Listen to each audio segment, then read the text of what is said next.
ایک بزرگ تھے، وہ گلی سے گزر رہے تھے۔ ایک شرابی کو دیکھا کہ وہ گندی نالی پر پڑا تھا، نشے میں ڈوب۔ حالت غیر ہوئی، انسانی ناطے اس پر ترس آیا، اس کو وہاں سے اٹھایا، اس کا منہ دھویا، اس کے گھر چھوڑ آیا۔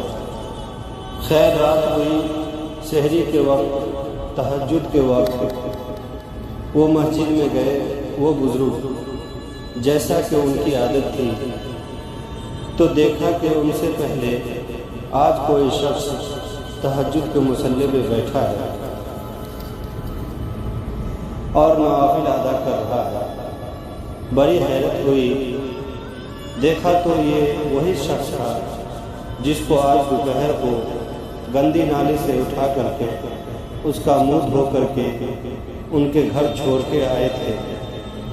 تو حیرت سے کہا، با الہ، تیری قدرتوں کے رنگ، آج ہی تو میں نے شراب خانے سے باہر گندی نالی میں پڑا ہوا دیکھا۔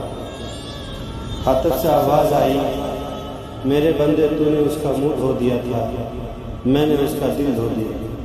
تو جب کوئی شخص اپنا منہ دھوتا ہے، اپنے ہاتھ دھوتا ہے، تو اللہ اس کے گناہ دھو ڈالتا ہے۔